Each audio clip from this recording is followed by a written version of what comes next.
FIFA Arab കപ്പിന് Qatar സമ്പൂർണ്ണ സജ്ജമെന്ന് സംഘാടക സമിതി. ടൂർണമെന്റിന്റെ 7 ലക്ഷത്തിലേറെ ടിക്കറ്റുകൾ വിറ്റഴിഞ്ഞെന്നും ദോഹയിൽ നടത്തിയ വാർത്താ സമ്മേളനത്തിൽ സമിതി വ്യക്തമാക്കി. തിങ്കളാഴ്ചയാണ് അറബ് കപ്പിന് കിക്ക് ഓഫ്.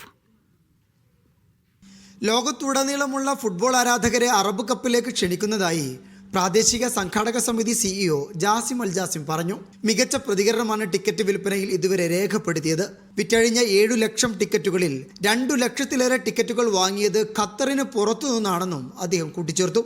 ജോർദാൻ ആരാധകരാണ് ടിക്കറ്റ് വാങ്ങിയവരിൽ മുമ്പിൽ. തൊട്ടുപിന്നിൽ സൗദി അറേബ്യയും. മത്സരത്തിന്റെ ടിക്കറ്റ് ഉടമകൾക്ക് ദോഹ മെട്രോയിൽ സൗജന്യ യാത്രയും പ്രഖ്യാപിച്ചിട്ടുണ്ട്.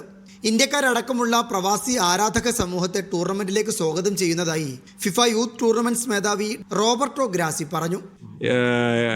We of course love India and we love Indian fans and Indian football players. We had the Under-17 World Cup in 2017 that was won by England.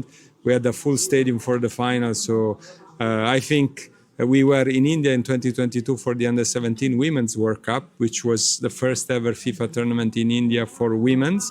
So I think we love that part of the world. We love the Indian communities. We love to bring football everywhere. That's our mission. So we will be back soon, I hope. Tournament മുൻനിർത്തി GCC ഹയ്യ residence വിസയിൽ അധികൃതർ പരിഷ്കാരങ്ങൾ പ്രഖ്യാപിച്ചിട്ടുണ്ട്. November 30 മുതൽ GCC നിവാസികൾക്ക് ഹയ്യ വിസയ്ക്ക് കീഴിൽ 2 മാസം വരെ ഖത്തറിൽ തങ്ങാം. രാജ്യത്തെ സാംസ്കാരിക കായിക പരിപാടികൾക്ക് തീരുമാനം കരുത്തു പകരുമെന്ന് ഹയ്യ ഡയറക്ടർ സയ്യിദ് അൽ കുവാരി ചൂണ്ടിക്കാട്ടി.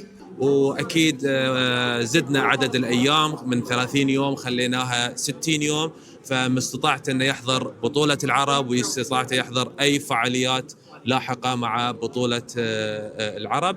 طبعا هذا بيكون الناتج استقطاب عدد كبير من الزوار والجماهير الراغبين لحضور الفعاليات في دولة قطر. ഡിസംബർ 1 മുതൽ 18 വരെയാണ് അറബ് കപ്പ് അരങ്ങേറുക.